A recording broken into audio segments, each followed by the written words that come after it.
City news channel के सभी दर्शकों का मैं डॉक्टर ममता मेहता हार्दिक हार्दिक स्वागत करती हूँ। सावन की झड़ी, बूंदों की लड़ी, भीगी हवाएं, मचलती फिजाएं, पपीहे की हूक, कोयल की कूक, मुस्कुराते फूल और तप्त धरा की सौंधी महक को समेटे शाम। और इस लहकती महकती शाम में मैं डॉक्टर ममता मेहता सिटी न्यूज़ चैनल के सभी दर्शकों का हार्दिक हार्दिक स्वागत करती हूँ। और आज का जो हमारा एपिसोड है ये हिंदी मराठी मिक्स है। हम चूँकि महाराष्ट्र में हैं, अमरावती में हैं, विदर्भ एरिया है, तो यहाँ की मराठी बहुत मीठी, सुंदर और कानों में रस घोलने वाली है। तो आज का जो हमारा ये कवि सम्मेलन है, आज का जो हमारा ये एपिसोड है, हिंदी मराठी मिक्स कवि सम्मेलन है। तो चलिए आगाज करते हैं रिमझिम फुहारों के साथ आज की इस हास्य काव्य धारा का। तो जैसा कि आप देख रहे हैं कि आज का ये जो हमारा एपिसोड है हिंदी मराठी के साथ में प्रोफेसर स्पेशल कवि सम्मेलन है। आज जो यहाँ मंच पर आप जिन्हें देख रहे हैं ये सब प्रोफेसर हैं जो पढ़ाने के साथ साथ में कलम उठाकर कविताएं भी रचते हैं। अब कैसे रचते हैं ये तो इनका राज बाद में पता चलेगा कि इनको घर से प्रेरणा मिलती है या कॉलेज से, ये सब हम बाद में जानेंगे। लेकिन ये ज़रूर है कि ये पढ़ाने के साथ में काव्य रचनाएं भी करते हैं। और आज जो हमारे साथ कवि के रूप में उपस्थित हैं, तो सबसे पहले मैं जिनका नाम लेने जा रही हूँ, इनकी विद्वता के किस्से न सिर्फ अमरावती बल्कि पूरे विदर्भ में मशहूर है और पूरे देश भर में गूंजते हैं। ये प्रोफेसर हैं हमारे श्रीकांत वरेकर सर। ये घर में कुछ नहीं करते, सिर्फ दिमाग चलाते हैं। ये घर में कुछ नहीं करते सिवाय दिमाग चलाने के। तो इनकी पत्नी ने चिढ़कर इनसे कहा, तुम्हें पता है ये वानखेड़े सर है ना, रोज सुबह अपनी पत्नी को उठ के चाय पिलाते हैं। ये वानखेड़े सर रोज सुबह उठकर अपनी पत्नी को चाय पिलाते हैं। तो इनका जवाब था, अच्छा सचमुच, ठीक है, मैं वानखेड़े सर से कह दूंगा, वो तुम्हें भी रोज सुबह एक प्याला चाय दे जाया करेंगे। तो ऐसे हमारे बुद्धिमान, धीरजवान, सर्वशक्तिमान श्रीकांत वरेकर का हम बुला रहे हैं मंच पर ससम्मान। कि दिल खुलेंगे लब खुलेंगे, दिल झूमेंगे लब खुलेंगे, खिल उठेंगे दांत। कि दिल झूमेंगे लब खुलेंगे, खिल उठेंगे दांत, हास्य की ऐसी फुहारे लेकर आ रहे हैं श्रीकांत। तालियों के साथ स्वागत कीजिए हमारे श्रीकांत वरेकर सर का।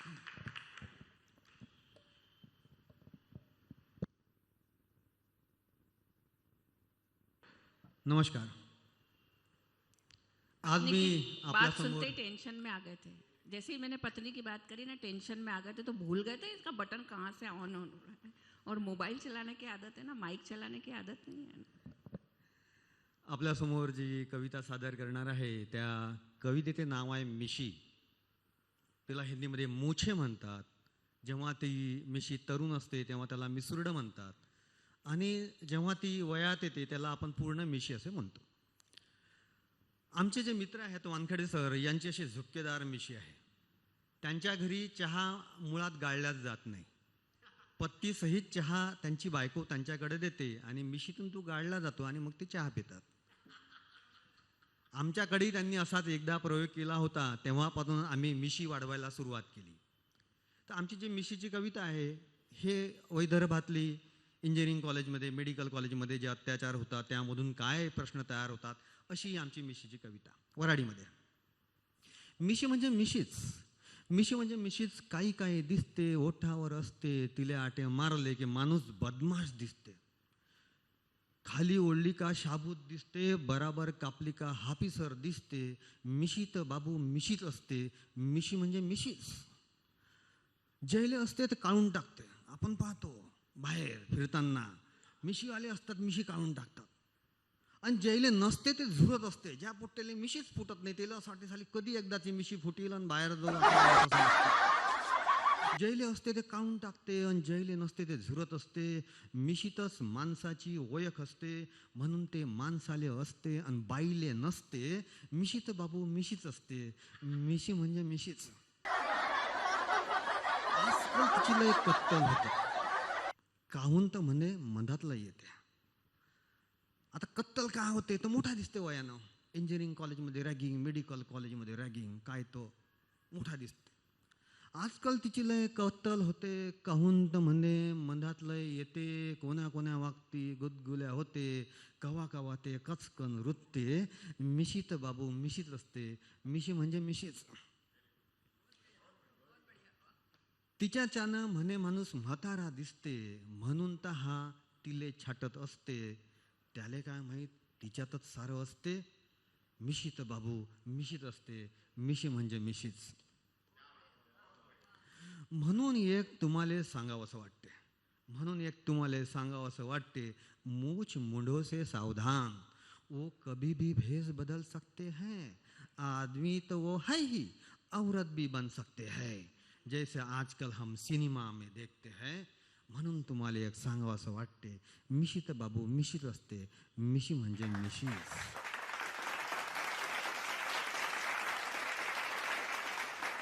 आता मी जे तुमच्या समोर एक दुसरी कविता सादर करणार आहे माझ्या मित्राची परवानगी घेऊन, श्रीकांत वैद्य याची. कवितेचं नाव आहे मी बायकोच्या मनाचा. हे सगळे सिनियर लोक आहेत माझ्या बाजूनं बसलेले. सगळ्यांचे लग्न झाले आहेत. माझं लेट झालं. म्हणे बाबू बायकोच्या मतानं जर ऐकशील तर संसार सुखाचा होते. घरी भांडे घासाचे बाहेरून सांगायचं नाही.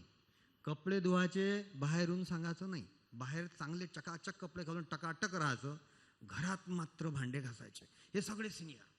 आणि मग एक दिवस रडत होते माझ्याकडे की यार बरा फसलो, काय करावं, घरी सुचत नाही, पूर्ण बायकोच्याच मतानं ऐकावं लागते. मग मला कविता सुचली एक मी बायकोच्या मनाचा. तर कवितेचं नाव आहे बायकोच्या मनाचा. माई बायको जे म्हणेन भेत भेत मी करीन. माई बायको जे म्हणेन भेत भेत मी करीन. नाही केलं तर काढीन माया काका मामा भाचा. मी बायकोच्या मनाचा. ला ला ला ला ला. म्हटलं दिस हाय तर हाय. तिनं म्हटलं समजा दिवस आहे तर म्हणा दिवस आहे. म्हटलं दिस हाय तर हाय. म्हटलं रात हाय तर हाय. मी म्हणतो जे जे काय म्हणे उघडा डोळा पाय. विचार ना जनाचा. मी बायकोच्या मनाचा. ला ला ला ला ला. म्हणून सुखी आहो. पहिले विचारून घेतो मगच फिराले जातो. डेंजरस कार्यक्रम आहे. घराच्या बाहेर जायचं असेल तर विचारल्याशिवाय जमत नाही. पहिले विचारा मग बाहेर जा. पहिले विचारून घेतो मगच फिराले जातो. तिनं देल्लं थे खातो. तिनं पाजलं थे पेतो. बैल पोळ्याच्या सणाचा. मी बायकोच्या मनाचा. ला ला ला ला ला. तिची काटली जर बात. आता समजा घरात चर्चा चालू आहे आणि तुम्ही एखाद्या गोष्टीले नाही म्हटलं तर मग डेंजरस काम आहे. तिची काटली जर बात मारे कंबरीत लात. पुरं मराठ्याची जात करे दोन दोन हात.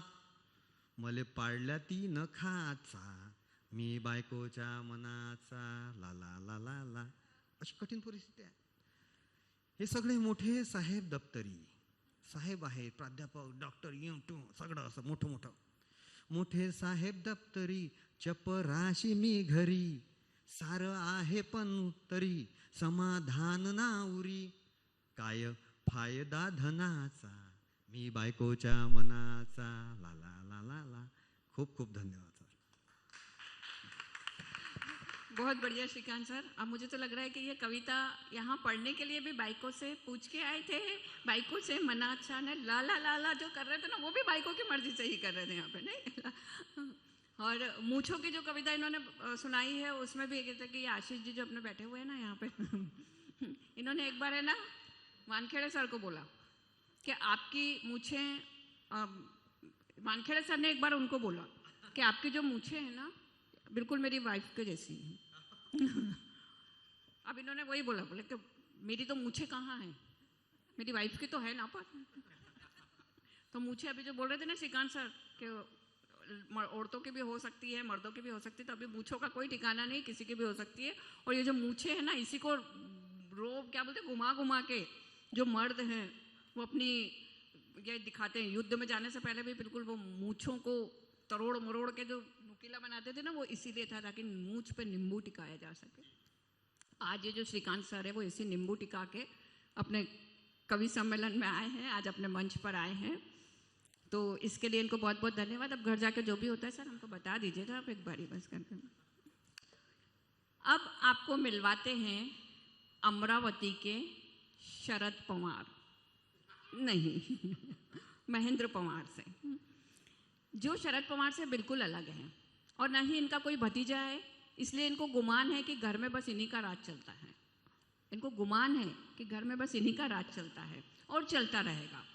एक दिन इनके बेटे ने इनसे पूछा, एक बात तो बताओ पापा, मर्द किसे कहते हैं?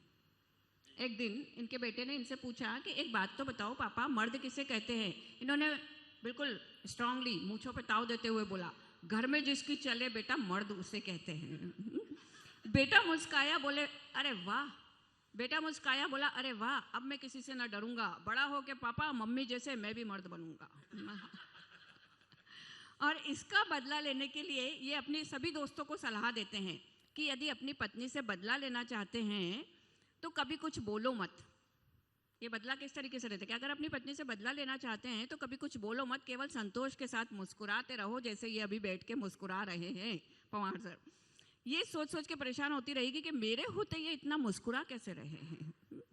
तो आइए स्वागत करते हैं महा इंद्र, मेघों के राजा, इन्हीं के इशारों पर बूंदें बरसती हैं और इन्हीं के इशारों पर कलम थिरकती है, जिसके बहती है काव्य धारा। तालियों के साज के साथ मैं आवाज दे रही हूं डॉक्टर महेंद्र पवार को। आइए पवार सर। माँ सरस्वती को नमन करता हूँ, इस मंच को नमन करता हूँ और चार कांटों के बीच में फंसे हुए इस गुलाब को नमन करता हूँ। और जो परिचय मेरा यहाँ पे दिया है उस परिचय के खातिर उन्हें फिर से एक बार नमन करने को मन करता है। मैडम कुछ बातें आपने सच भी बोली कि पत्नी के सवालों का या उसके गुस्से का कोई जवाब मत दो तो गुस्सा और बढ़ जाता है। वो रहती है बड़बड़ाती और मैं खामोश हो जाता हूँ, मुस्कुराता हूँ मन ही मन में, उसका गुस्सा जब तिमतिलाते देखता हूँ। तो यही कहानी शायद हर घर की है। आदमी चाहे बाहर कलेक्टर हो, ऑफिसर हो, वीसी हो, प्रोफेसर हो, प्रिंसिपल हो, पर घर में जाने के बाद में उसको एक ही सुनने मिलता है कि आप चुप बैठिए, आपको इसमें का कुछ नहीं समझता। ये हम सभी की कहानी है। बिल्कुल एक्सपीरियंस के साथ बता रहे हैं। जी जी बिल्कुल एक्सपीरियंस के साथ में मैं यहाँ आप लोग से बात कर रहा हूँ, क्योंकि मैं सच्चे मन का कवि हूँ और झूठ नहीं बोलता। सच बात तो यह है कि मेरा किसी कविता के साथ कभी कोई संबंध नहीं हुआ।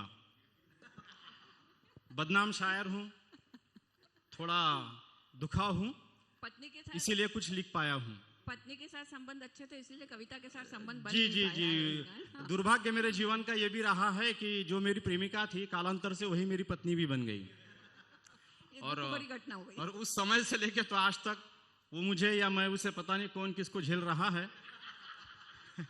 पर संसार है जो खुशी से चल रहा है। हाँ, क्योंकि पुरुषों के शरीर में 1 लाख से ज्यादा नसें होती हैं, मगर कौन से समय में कौन सी नस दबानी है ये पत्नी से ज्यादा कोई नहीं जानता। जी जी बिल्कुल बिल्कुल। ये ये संसार सुखी से चल रहा है क्योंकि इनकी पत्नी को पता है नस कौन सी कब जी जी ये मैडम अपने अनुभव से बात कर रही है, क्योंकि वो एक खुद महिला है और महिला का बड़ा सम्मान मेरे मन में है। और एक छोटी सी बात मुझे यहाँ याद पड़ती है। उसके पहले ऐसे लहरा के तू रूबरू आ गई धड़कने। तो एक गाना मैंने बीच में सुना था, ऊंची है बिल्डिंग। वानखेड़े सर, ये हमारे मित्र है वानखेड़े सर। ये एक्चुअली वर्धा से है, पर जब से वहां दारूबंदी लागू हो गई अमरावती शिफ्ट हो गए। साइड में हमारे अन्ना सर बैठे जिनके वजह से आज यहाँ हम फंसे हुए हैं। और जो मूछ लेके आए थे हमारे परम मित्र श्रीकांत वरेकर सर, ये सब मंडली यहाँ पे, और हम चारों पे अंकुश जिनने बांध के रखा है समय का, शब्दों का, शब्दों बाण से जो व्यंग बाण हम पे चल रहे हैं, वो हमारी ममता मैम। आप सभी को समर्पित ये छोटा सा कवि सम्मेलन और उसमें से कुछ वो बातें जो दिल को अच्छी लगी आप लोग को सुनाने की यहाँ कोशिश करता हूँ। कि एक गाना मैंने पिछले दिनों सुना था, बड़ा हिट गाना है, ऊंची है बिल्डिंग लिफ्ट तेरी बंद है, कैसे मैं आऊँ दिल रजामंद है। पाटील याच्यावरनं आपल्याला काय समजते की त्याची इच्छा खूप आहे, पण जमून नाही राहिलं. जमून नाही राहिलं हे जमणं मोठं कठीण असते. आता अजित पवार साहेबाचं जमलं, पहिले शिंदे साहेबाचं जमलं, कोणाचा काका कोणाची शपथ, सरकार कोणाची, मत कोणाचं, पण मतदार मात्र खुश झाले, कारण सरकार सगळ्यांची आली, कोणीच दुखी नाही. जे बाहेर आहेत तेही उद्या आतमध्ये येतील याचा बिलकुल विश्वास मला आहे. महाराष्ट्र सरकारवरती माझा हा प्रामाणिक विश्वास या ठिकाणी आहे की असं एक दिवस होईल. मत कोणाचंच वाया नाही गेलं, अगदी बरोबर. सगळ्या मतांना त्यांचा बिलकुल नेता मिळाला, सरकार मिळालं, आणि हे कधीपर्यंत चालतं हे फक्त आता आपल्याला बघणं शिल्लक राहिलेलं आहे. एक दुसरं गाणं मागच्या काही दिवसांमध्ये ऐकलं. मी हिंदी भाषिक जन्माला आलो, मराठीने माझं पालनपोषण केलं, एक आई आहे एक मावशी आहे, म्हणून मी जे बोलेल ते हिंदी आणि मराठी दोन्ही भाषेतनं असेल.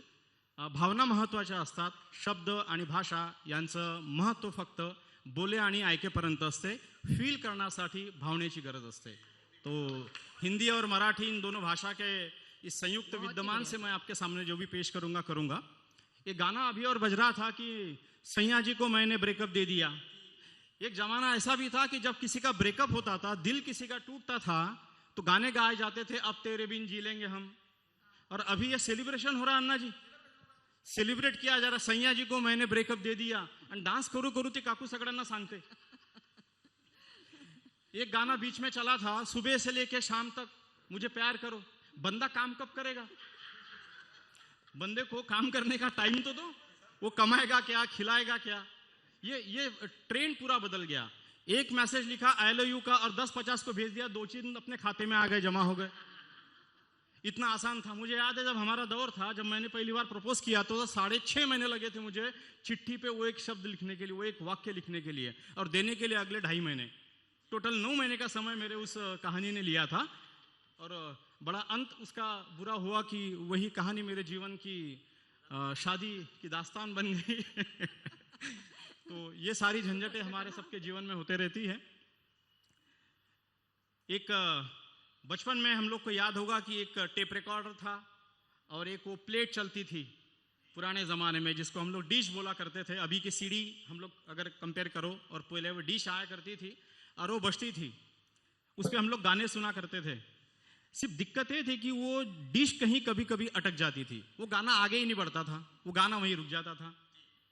एक गाना बड़ा हिट है, आप लोगों को याद होगा शायद, कि नाम पिक्चर का गाना था, मैं तो बाप हूं मेरा क्या है, तेरी माँ का हाल बुरा है.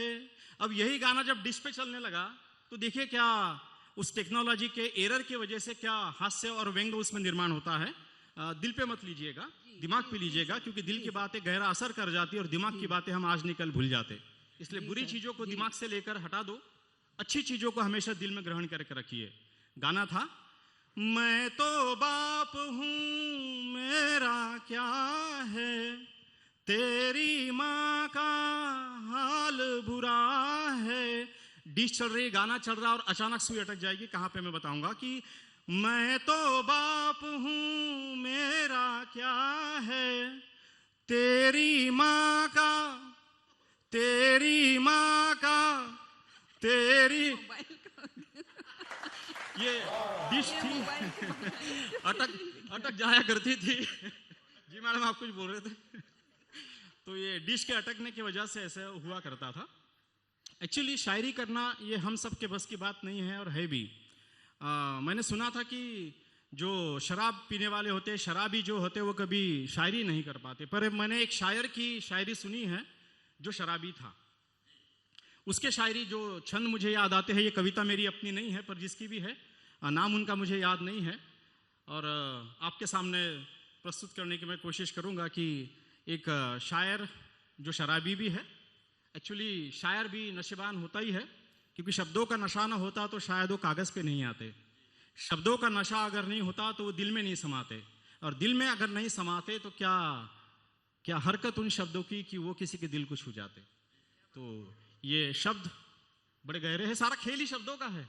मैं प्रेम से शब्द अगर फेंकूं तो प्रेम से स्वीकार किए जाएंगे, मैं शब्द अगर नफरत से फेंकूं तो नफरत ही यहां से वहां तक जाएगी.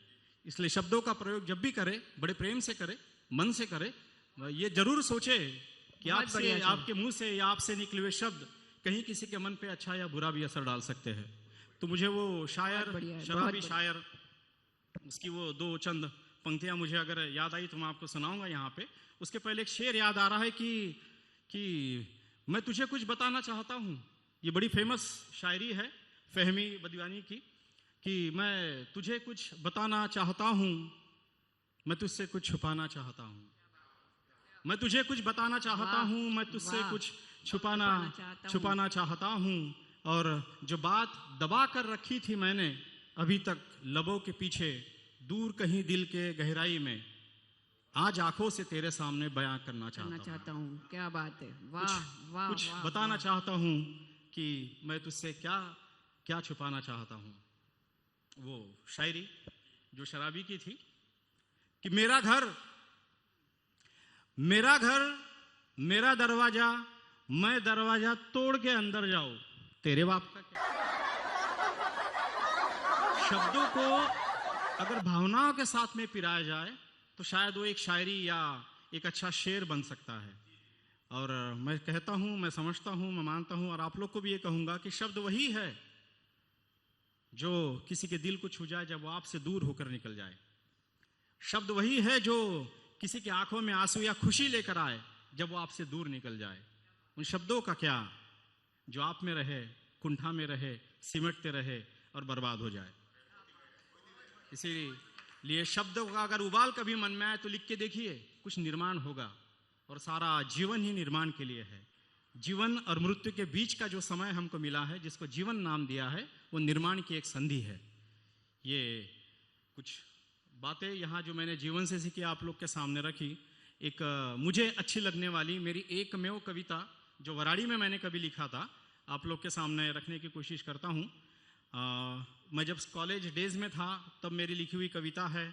एक खेड़े से बिलोंग करता हूँ, मैं आदमी केमिस्ट्री का हूँ और मुझे पता नहीं ऐसे चिंता लगती है कि बच्चे क्यों केमिस्ट्री विषय से डरते हैं। ये इतना प्रामाणिक और प्रेमळ या प्यार से भरा विषय है। इसमें एटम का जुड़ना है, एटम का टूटना है, मॉलिक्यूल का बिछड़ना है। ये बड़ा रोमांटिक सा सब्जेक्ट है। इसमें जहाँ जोड़ तोड़ की बात है वहीं मेल और मिलाप की भी बात है। और हम तुम्हारा निर्माण भी अगर हुआ है तो केमिस्ट्री से ही हुआ है। माँ का एक क्रोमोसोम, बाप से आया है एक क्रोमोसोम, और जो निर्माण हुआ वो हम है। तो इस केमिस्ट्री को सीखते सीखते मैं शब्दों के साथ में खेलना सीख गया। और मेरे दोस्त के साथ में हुई एक दुखद घटना का विवरण मैं आपके सामने कुछ शब्दों के रूप में करूंगा। गांव का माहौल है और गांव में जनरली क्या होता है कि गली होती है और गली पे सबका एक मेव अधिकार, इक्वल अधिकार होता है। जब भी कोई फंक्शन हो पूरी गली को ब्लॉक कर दो, बंद कर दो, कोई कुछ नहीं कहेगा। तो गर्मी के दिन थे, तुवर सूखने को रखी हुई थी, तूर वाळू घातलेली होती। मैं थोड़ा अपने औकात पे आ जाता हूँ। तूर वाळू घातलेली होती आणि पूर्ण गल्ली पॅक केली होती बास टाकून, उभ्या करून। आणि माझा एक मित्र आहे नंदू नावाचा, त्याला त्या ठिकाणी सोकारीला ठेवलेलं होतं। त्याचं काम काय की फक्त ते गाय जर आली तर त्याला हकलायचं, एवढं त्याच्याकडे काम दिलं होतं। त्याच्यासोबत घडलेली जी दुःखद घटना आहे, दुर्घटना आहे, त्याच्याबद्दल या कवितेमध्ये मी काही 2 शब्द लिहायचे प्रयत्न केले। नंदू बोलतोय, बसलो होतो खिडकीत चणे खात खात, बसलो होतो खिडकीत चणे खात खात, तवा समोरच्या पोरीनं दाखवला हात। बसलो होतो खिडकीत चणे खात खात, तवा समोरच्या पोरीनं दाखवला हात। इकडे तिकडे पाहिलं, मी कोणीच नव्हतं तिथं। शंका की हा हात आपल्याला दाखवला नसेल। इकडे तिकडे पाहिलं, मी कोणीच नव्हतं तिथं। नजर होती तिची, मी होतो जिथं। जरासा सरमलोन घाम फुटला मले। नंदू साधा पोरगा, गरीब। जरासा सरमलोन घाम फुटला मले। मग म्हटलं मीच कोण सरमू, जेव्हा सरम नाही तिले। घाम घिम पुसला ना आरशात पाहिलं, घाम घिम पुसला ना आरशात पाहिलं, चपटा भांग काढला आणि पावडर चोपडलं। नंदू तयार झाला अण्णाजी, नंदू तयार झाला। घाम घिम पुसला ना आरशात पाहिलं, चपटा भांग काढला आणि पावडर चोपडलं। गेलो बाव घरात, घर नव्हतं कोणी। गेलो बाव घरात, घर नव्हतं कोणी। म्हटलं बोल काय, बोलतं नाही तर येऊन जाईन कोणी। गेलो बाव घरात, घर नव्हतं कोणी। म्हटलं बोल काय, बोलतं नाही तर येऊन जाईन कोणी। ते म्हणे शेतात गेले बाबान, गावी गेला दादा। ते म्हणे शेतात गेले बाबान, गावी गेला दादा। हे गाय सुटली एवढी बांधून दे ना दादा। धन्यवाद धन्यवाद धन्यवाद।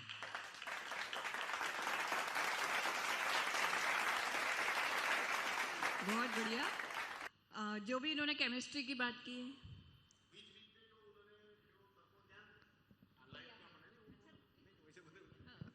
रियली प्रोफेसर हैं, आखिर में अपनी वो उससे बचेंगे नहीं, तो कहीं ना कहीं बच्चों को जो सिखाना रहता है वो बीच में आ ही जाता है। तो जहाँ अपनी हास्य रचनाओं के साथ में जो इनकी प्रोफेसरी है वो भी कहीं ना कहीं झलक ही जाती है, कहीं ना कहीं आ ही जाती है। लेकिन बहुत अच्छी बात इन्होंने कही है, नो डाउट, कि शब्द ही हैं जो या तो दिल में उतर जाते हैं या जिनकी वजह से दिल से उतर जाते हैं। तो शब्दों का प्रयोग तो वाकई में बहुत सोच समझ के करना चाहिए। इन्होंने बच्चों को बहुत सही बात बताई है। और आज मोबाइल का ज़माना है, ना बच्चे बोलने से पहले सोचते हैं ना लिखने से पहले सोचते हैं, और जब कुछ भी लिखा जाता है तो वो ऑटो करेक्ट अलग कर देता है मोबाइल, तो पहुंचना कुछ और रहता है, पहुंच कुछ और जाता है। तो इसलिए भी शब्दों का बहुत ज़्यादा ध्यान रखना है। खैर पवार सर ने बहुत अच्छी कविता सुनाई, उम्मीद से कहीं ज़्यादा हमको मिला है। लेकिन एक जो इनकी बात थी कि मैंने जिनको पत्र लिखने में 2.5 महीने लगाए और वहाँ तक पहुँचने में 6 महीने लगे, और आखिर में वही इनकी जीवन संगिनी बन गई है कि किसी न किसी पे किसी को एतबार हो जाता है, किसी न किसी को किसी पे एतबार हो जाता है। अजनबी कोई शख्स पूरा संसार हो जाता है, और खूबियों से नहीं होती मोहब्बत सदा, खूबियों से नहीं होती मोहब्बत सदा, खामियों से भी अक्सर प्यार हो जाता है। तो ऐसे ही उस पे, और इसीलिए ये संसार चल रहा है, और इसीलिए बर्बाद होने के अनेक तरीकों के बावजूद हम सब शादी पसंद करते हैं कि अगर होना ही है तो इस तरीके से हुआ जाए। चलिए अब आगे बढ़ते हैं हम लोग। एक बार मैं वानखेड़े सर के घर गई थी, और वहाँ मैंने चमचमाते बर्तनों को देखकर भाभी से, यानी कि इनकी वाइफ से पूछा कि आपके बर्तन तो बहुत चमक रहे हैं, क्या इस्तेमाल करती हैं? उन्होंने जवाब दिया, पति। तो ये है प्रोफेसर साहब, जो बच्चों का भविष्य चमकाने के साथ ही बर्तनों को भी चमकाते हैं, क्योंकि ये प्रोफेसर के साथ में पति भी हैं। और अभी इन्होंने पहले ही बता दिया था कि हर चीज़ पत्नी की मान लो, घर में मान लो, बाहर भले ही मत बताओ। वानखेड़े सर वही मतलब बताया इन्होंने ही था उनको, क्योंकि इनका एक्सपीरियंस था ये, वही उन्होंने श्रीकांत सर को बता दिया था करके कि आपने को ऐसे ही करना है बेटा, तभी अपन सुखी रहेंगे। तो इनके घर के बर्तन चमकते हैं और इधर छात्रों का भविष्य चमकता है कि भविष्य चमकाए ख्वाब घड़े, सपने कर दे सच। भविष्य चमकाए ख्वाब गढ़े, सपने कर दे सच, महके सरोवर निखरे जलाशय, जब खिल खिल जाए पंकज। तो आइए तालियों के साथ स्वागत करते हैं हमारे पंकज वानखेड़े सर का, जिनकी रचनाएं गुदगुदाती भी हैं, हंसाती भी हैं और साथ ही विचार मंथन के लिए भी प्रेरित करती हैं। वराड़ी मराठी कवि के बेताज बादशाह।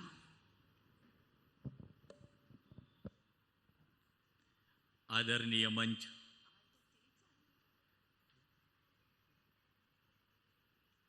या कवी संमेलनातील सर्व दर्शक, सर्वांना माझा नमस्कार। मी एक छोटी रचना पहिल्यांदा सादर करतो, आणि खरं म्हणजे या कवी संमेलनामध्ये एक रंगत चढलेली आहे, आणि अशा वेळेस थोडं काही गंभीर घेऊन येणं ते मला संयुक्तिक वाटून नाही राहिलं, पण थोडी गरज आहे, कारण त्याशिवाय आपल्याला एकंदर या कवी संमेलनालाही मजा येणार नाही। आणि म्हणून कवी संमेलनाच्या या सगळ्या प्रवासामध्ये आता श्रीकांत सारखे माणसं इथे येऊन गेले, खूप पराक्रमी माणसं आहेत, अनेक पराक्रम त्यांचे तुमच्यापर्यंत पोहोचले नाहीत। पवार सरनं तर बऱ्याच गोष्टी स्वतः बोलून दाखवल्या, अनुभवाचा फरक पडतो। श्रीकांत थोडसा नवीन आहे, अण्णाजी त्याच्यात माहीर आहे, आणि ह्या सगळ्या कवी संमेलनामध्ये ज्यांना एका धाग्यामध्ये बांधलं दोरीनं, त्या ममता मॅडम, त्यांनी आम्हाला या ठिकाणी बोलवलं। डॉक्टर चंदू सोजतिया सर यांनी आम्हाला या ठिकाणी संधी दिली, पहिल्यांदा मी त्यांचे आभार मानतो।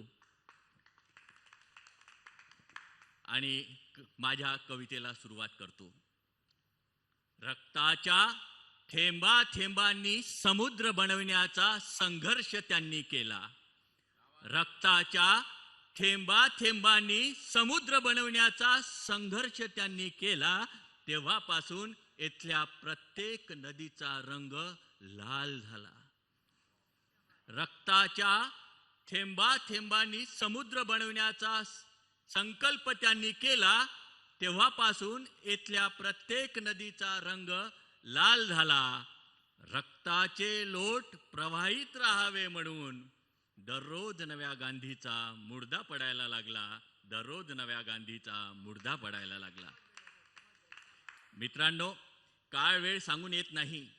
वयाची 5 वर्ष ज्या माणसाची आहे, म्हणजे ज्याची आहे, त्या सगळ्यांच्या आयुष्यातला हा अनुभव आहे की कधी काही या देशामध्येच नव्हे तर संपूर्ण जगामध्ये 2 वर्ष अशी गेली की ज्या वर्षाची आम्ही कल्पनाही करू शकत नाही.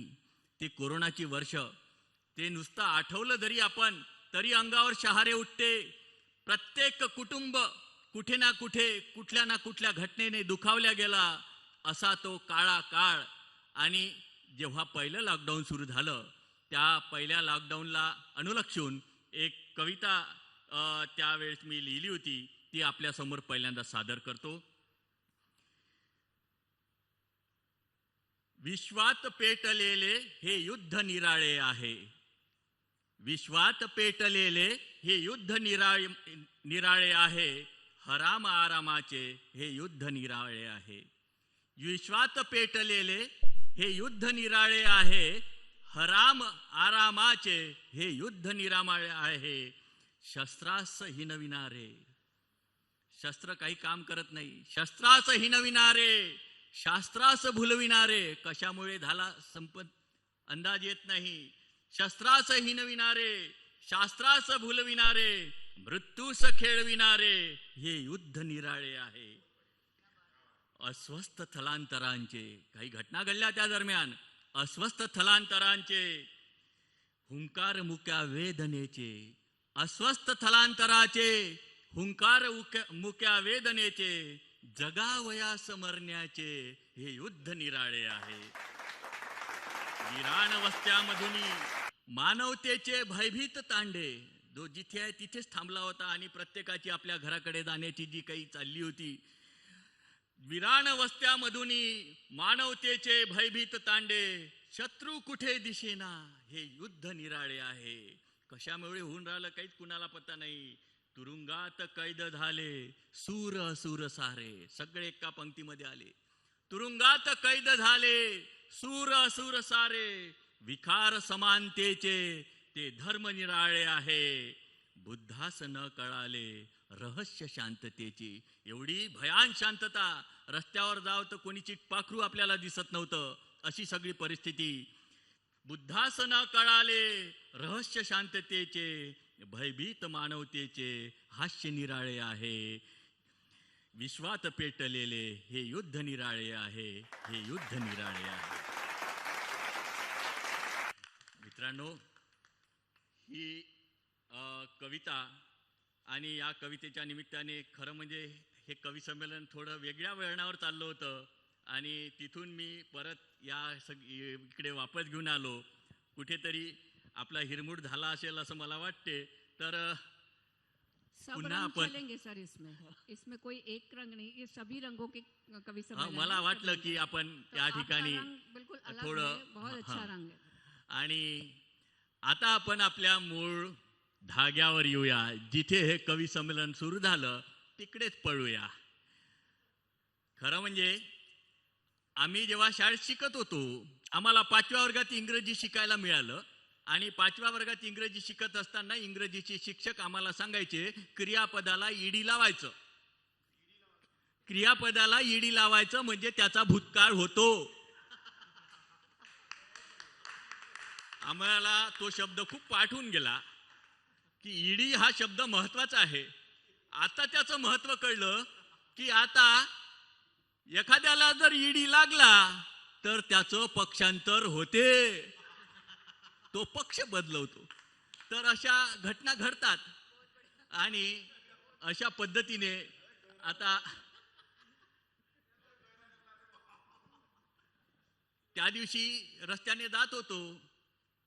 आता आमची बहीण म्हणजे याची बायको मला दिसली.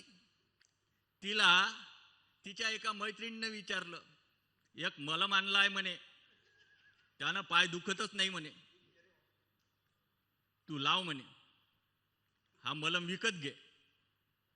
तर ते बाई त्या मैत्रिणीला सांगायला लागली, मी तिथं उभा होतो, मी ते ऐकलं. आता आता तर मला लग्न झालं म्हणे, मला त्या मलमची काय गरज आहे म्हणे. थोडस लक्षात घ्या की पाय दुखण्यावर अनेक इलाज असते है ना, काही मलमनच पाय बसते का? तर हे असे अनेक गोष्टी आता श्रीकांतला मोठ्या संघर्षातून जावं लागते. आणि ते सगळे अनुभव अण्णाजीनं सगळे लिहून काढलेले आहे बायकोच्या कविता नावाने. तर आता मदिरालय हा एक असा प्रांत आहे, पवार सरनं थोडीशी त्या संदर्भात आपल्याला सुचवाच केली की दारू न पिणारा माणूस शायरी करतो, दारू न पिणारा माणूस सुद्धा शायरी करतो. आणि त्या शायरीमधूनही तुम्हाला बऱ्याच गोष्टी माहीत पडते. नशा फक्त दारूनेच येते असं नाही, अवतीभोवतीच्या वातावरणामध्ये आपल्याला अशा अनेक गोष्टी आहेत की जिथे ह्या नशेमधून माणसाची सगळी वाटचाल असते. तर हे मदिरालय मी आपल्यासमोर सादर करतो. प्रत्येक जण येथे नशेचाच गुलाम आहे, प्रत्येक जण येथे नशेचाच गुलाम आहे. मदिरालयात जाता जाता मैफिलीला सलाम आहे, मैफिलीला सलाम आहे. मदिरालय हेच मानवी जीवन आहे, मदिरालय हेच मानवी जीवन आहे. सुख दुःख प्रत्येकालाच, नशा फक्त नवीन आहे.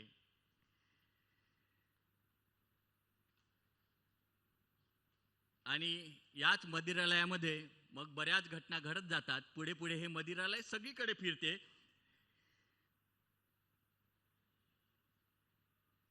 ते प्रेम नव्हे जिथे विश्वासाची भाषा नाही. ते प्रेम नव्हे जेथे विश्वासाची भाषा नाही. ती मदिरा नव्हे जिच्या झिंगवण्याची नशा नाही. नऊवारी लुगड्यामध्ये लई झकास वाटली, नऊवारी लुगड्यामध्ये लई झकास वाटली, जशी गावरान भट्टीतली मोहाची बाटली. मी पीत असताना तू अशी पाहू नकोस, मी पीत असताना तू अशी पाहू नकोस, कारण तूच म्हणाली होतीस कॉकटेल घेऊ नकोस. प्रत्येक जण येथे नशेचाच बळी आहे, प्रत्येक जण येथे नशेचाच बळी आहे. आज माझी तर उद्या तुझी पाळी आहे. मदिरा तीच आहे, फक्त भाव बदलला. मदिरा तीच आहे, फक्त भाव बदलला. खेळ तोच आहे, फक्त डाव बदलला. काही नाही, इकडल्या पक्षातून तिकडे जायचं आहे, फक्त खेळ तोच आहे. मदिरा तीच आहे, फक्त भाव बदलला. खेळ तोच आहे, फक्त डाव बदलला. तुला विसरावं म्हणतो, पण जुन्या आठवणी मला छळतात. दारू सोडावी म्हणतो, पण मदिरालयाकडेच पाय वळतात. तुझं बदललेलं रूप एकदा पाहायचं आहे, त्यासाठी दारू पिऊन तुझ्या घरी एकदा यायचं आहे. माणूस शोधता शोधता माणुसकीच विसरलो, माणूस शोधता शोधता माणुसकीच विसरलो. बेधुंद नशा झाल्यावर इतरांप्रमाणेच घसरलो. मोहाच्या चक्रव्यूहात सापडलो, आता परत कसा फिरू. मोहाच्या चक्रव्यूहात सापडलो, आता परत कसा फिरू. मदिरालयात मी चालो, पण बदनाम झाली दारू. आयुष्याच्या संध्याकाळी तपास घेतो सारा, आयुष्याच्या संध्याकाळी तपास घेतो सारा. बुडात उरल्या दारूचा फक्त कोरडा भपकारा.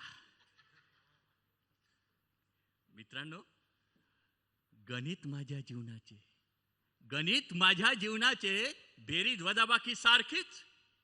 गणित माझ्या जीवनाचे बेरीज वजाबाकी सारखीच.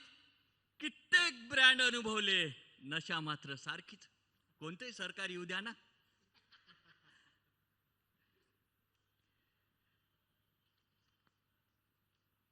जातिवंत कलाकार, जातिवंत कलाकार पैशात कला तोलत नाही, पट्टीचा पिनारा कधीच घर बुलत नाही.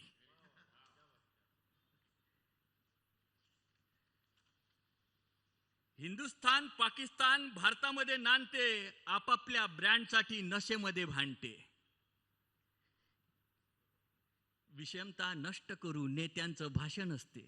विषमता नष्ट करू नेत्यांचं भाषण असते. प्रत्यक्षात मात्र विस्कीची फॅशन तर देशीचं व्यसन असते. तत्वाचा विचार भाषणातून बोलतो. तत्वाचा विचार भाषणातून बोलतो. व्यसनमुक्तीचा वक्ता नशेमध्ये डोलतो. मित्रांनो, आजचं सगळं चित्र बघितल्यावर भ्रष्टाचार झाला शिष्टाचार. भ्रष्टाचार झाला शिष्टाचार. तत्वाची भाषा व्यर्थ. मदिरालयात जमले वारकरी. दारू झाली तीर्थ. दारू झाली तीर्थ.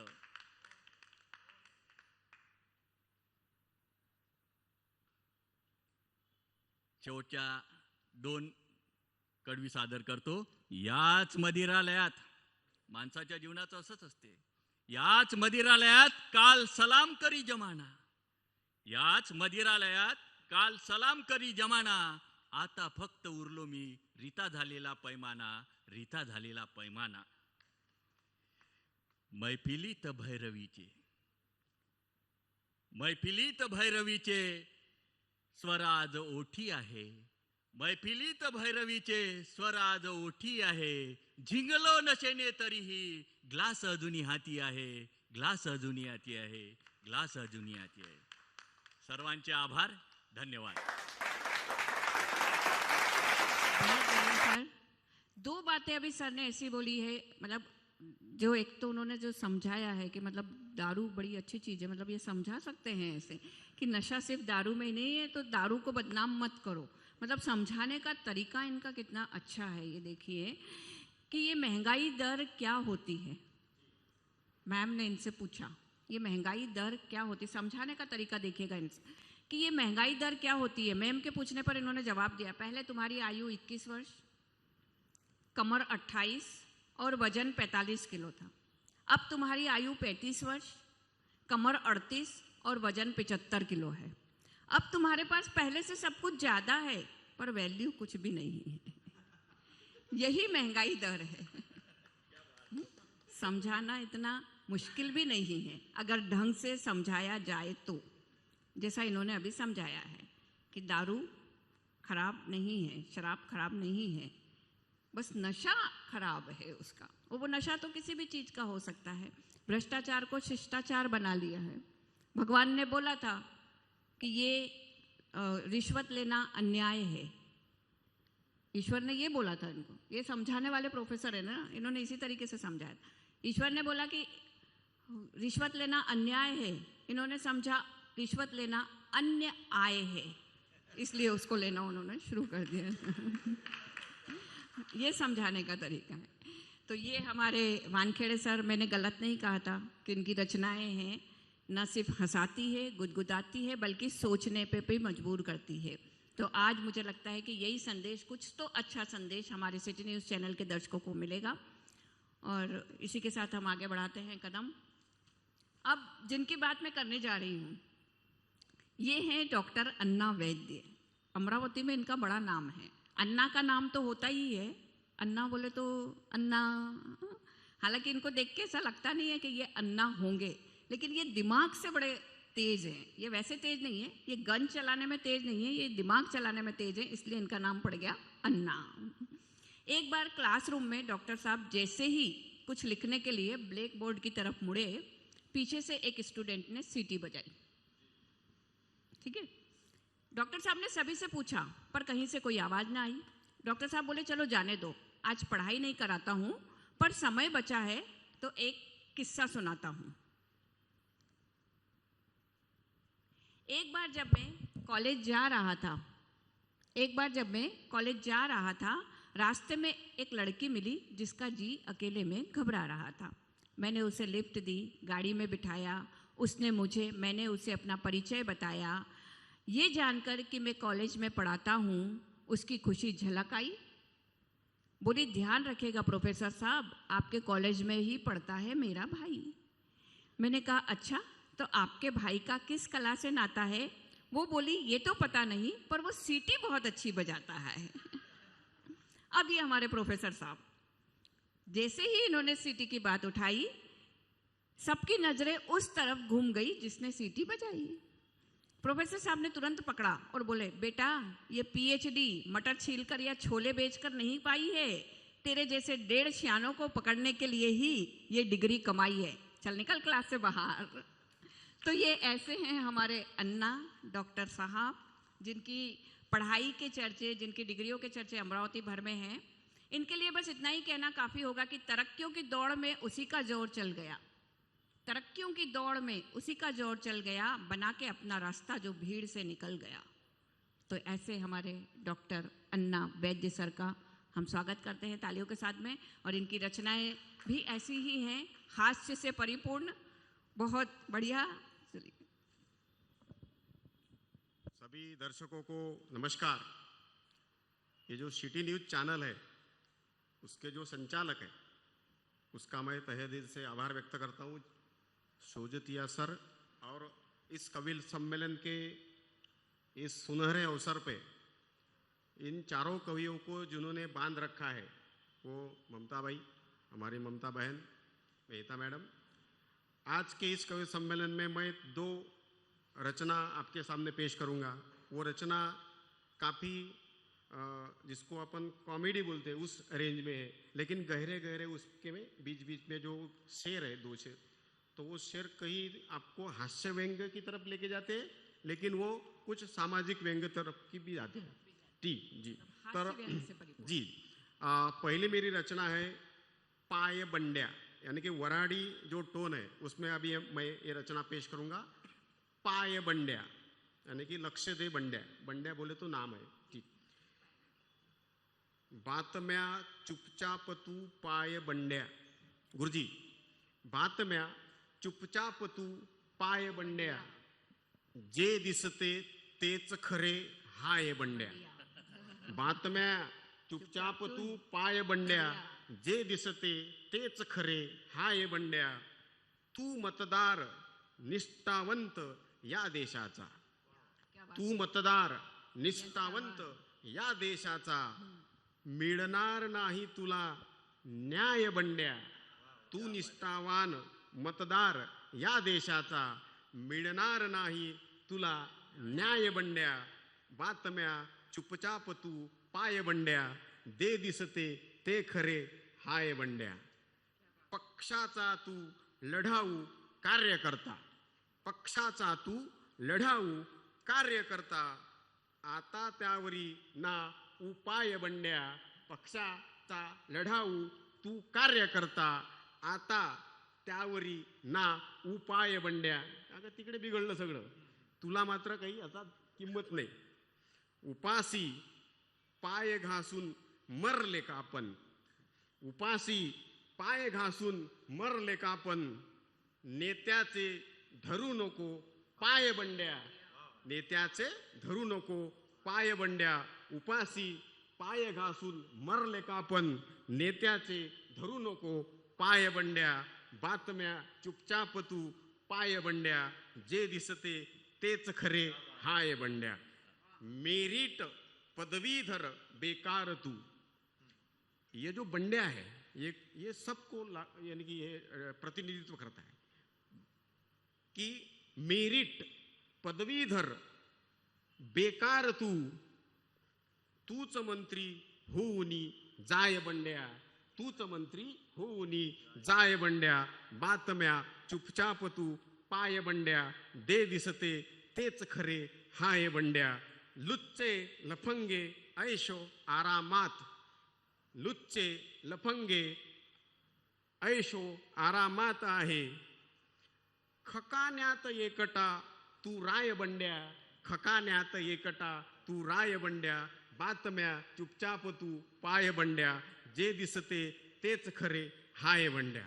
और इस गजल का आखिरी जो शेर है कि mobile charger range recharge, mobile charger range recharge, शौक कोणता लागलाय बंड्या, शौक कोणता लागलाय बंड्या, बातम्या चुपचाप तू पाय बंड्या, जे दिसते तेच खरे हाय बंड्या। यानी कि इस गजल में जो बंड्या नाम का वो जो कोई है वो तुम में, आप में, सब में से दिखता है। और एक दूसरी गजल है मैडम स्वागत है अन्ना। जी, ऐसा ही ये जो बंड्या है, ऐसा भी एक दूसरा निकम्मा बाबू है, अच्छा, यानी कि कोई काम नहीं उसको, लेकिन वो गहरी चोट देता है। सरकारी बाबू? जी जी, निकम्मा बाबू ने को कोई काम कामा नहीं। बाबू जी सर। ये ही दुसरी छोटीशी रचना आहे। ही सुद्धा रचना थोडंसं हास्यात्मक आणि थोडंसं प्रबोधनात्मक मूल्य असलेली आहे। सादर आहे सर की स्वागत है सर। हाँ जी, ये भी वराडी टोन में बीच बीच में देखो जी। कि खिसा रिकामा होते बाबू, खिसा खिसा रिकामा होते बाबू, प्रेमात निकम्मा होते बाबू, खिसा रिकामा होते बाबू, प्रेमात निकम्मा होते बाबू, ये हुआ मतला। अब एक शेर देखो कि तू दे तिला तुझे सारे, तू दे तिला तुझे सारे, ती आणखी मागते बाबू, तू दे तिला तुझे सारे, ती आणखी मागते बाबू, खिसा रिकामा होते बाबू, प्रेमात निकम्मा होते बाबू, घुसल्यावर इचू काट्यात लेका, वराडी टोन, घुसल्यावर इचू काट्यात लेका, घेन्न काऊन बोंबलतं बाबू, घुसल्यावर इचू काट्यात लेका, घेन्न काऊन बोंबलतं बाबू, खिसा रिकामा होते बाबू, प्रेमात निकम्मा होते बाबू, खिशात नाही दमडी लेका, खिशात नाही दमडी लेका, गप्पा कायले तांत बाबू, खिशात नाही दमडी लेका, गप्पा कायले तांत बाबू, खिसा रिकामा होते बाबू, प्रेमात निकम्मा होते बाबू, तू बिलंदर ती अप्सरा। ये देखो मैडम कैसी बात है कि लोग कोई सोचते नहीं, औकात भी नहीं सोचते, वो बिलंदर है, तू बिलंदर ती अप्सरा, कायले इस्तो धरत बाबू, तू बिलंदर ती अप्सरा, कायले इस्तो धरत बाबू, खिसा रिकामा होते बाबू, प्रेमात निकम्मा होते बाबू। और एक आखिरी का शेर है इस निकम्मा का कि वो है कि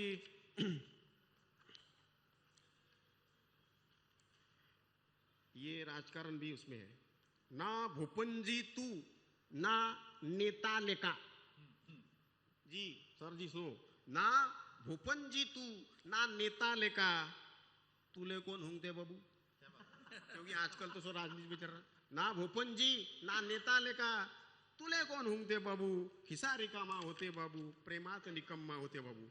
ये दो रचना के साथ मैं ये यहाँ ठहर जाता। फिर भी बड़ी अच्छी बात है कि इस चैनल पे आने का मौका मिला, और दर्शकों को मैं भी तहे दिल से आभार व्यक्त करता हूँ। और मैडम जो हमारे साथ है, जो संचालन कर रही है, मैडम का भी खुद का एक हुनर है, हम में से वो अनुभवी है कवि सम्मेलन के बारे में।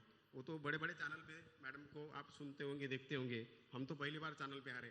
तो मैं ऐसा रिक्वेस्ट करता हूँ हम चारों कवि के ओर से कि मैडम खुद की कुछ रचनाएं आपके सामने पेश किए जाए। मैं मैडम का स्वागत करता हूँ।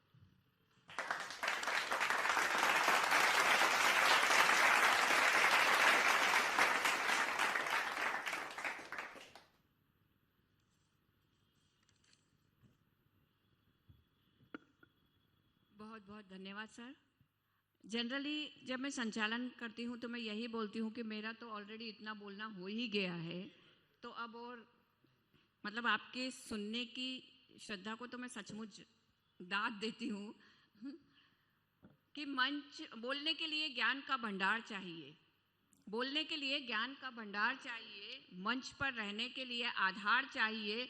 और प्रणाम करती हूँ मैं आपके हौसलों की ऊंचाइयों को, प्रणाम करती हूँ मैं आपके हौसलों की ऊंचाइयों को कि सुनने के लिए भी श्रद्धा अपार चाहिए, कि सुनने के लिए भी क्षमता अपार चाहिए। क्योंकि हम तो श्रोता ढूंढते ही रहते हैं सर, हमको तो मिलते ही नहीं है। हर कोई बोलने वाला है, सुनने वाला कोई नहीं है। और वहाँ कोई अगर बोल देता है कि नहीं मैं तो सिर्फ सुनने आया हूँ, तो हम इतनी खुश हो जाते हैं ना कि बस चलो कोई तो मिला। नहीं तो प्रॉब्लम हो जाती है कि भैया सभी। अन्ना ने अभी बड़ी अच्छी राजनीति को लेके और इन पे सब पे रचना सुनाई है। मैं भी राजनीति को लेकर ही अपनी एक गज़ल रखती हूँ और उसके बाद में हम इस कार्यक्रम को अंत करेंगे कि राजनीति क्या है। अभी भी जो राजनीतिक खेल चल रहा है महाराष्ट्र में भी, कि राजनीति क्या है। राजनीति का खेल यही है, सांप नेवला मेल यही है। राजनीति का खेल यही है, सांप नेवला मेल यही है। एक दूजे को धकियाते सब, एक दूजे को धकियाते सब, कुर्सी की रेलम पेल यही है। एक दूजे को धकियाते सब, कुर्सी की रेलम पेल यही है। और घोटालों में बाजी मारे, घोटालों में बाजी मारे, घपला घालम घेल यही है। घोटालों में बाजी मारे, घपला घालम घेल यही है। पद प्रतिष्ठा पैसा पावर, पद प्रतिष्ठा पैसा पावर, सत्ता की ये भेल यही है। पद प्रतिष्ठा पैसा पावर, सत्ता की ये भेल यही है। और कोई बैठा कोई उतरा, महाराष्ट्र की राजनीति में अभी ज़्यादा कुछ नहीं बोलूँगी। कोई बैठा कोई उतरा, रुकती चलती रेल यही है। कोई बैठा कोई उतरा, रुकती चलती रेल यही है। और महंगे भी हैं सस्ते भी हैं, सस्ते भी हैं, महंगे भी हैं सस्ते भी हैं। नेताओं की सेल यही है। महंगे भी हैं सस्ते भी हैं, नेताओं की सेल यही है। राजनीति का खेल यही है, रुकती चलती रेल यही है। चलिए बहुत बहुत धन्यवाद। आप सभी आज इस कार्यक्रम में आए, हमारे बीच में उपस्थित रहे। मैं सभी का बहुत आभार व्यक्त करती हूँ। Doctor Anna Ved, Shrikant sir, Wankhede sir, Pawar sir, और सब ने अपनी रचनाओं से हमको बहुत हंसाया भी, गुदगुदाया भी, और कहीं ना कहीं कुछ ऐसी चीज़ दी है जिसने हमें सोचने के लिए भी विवश कर दिया है। तो मैं आप सभी का आभार मानती हूँ और आज के इस कार्यक्रम की समाप्ति करती हूँ।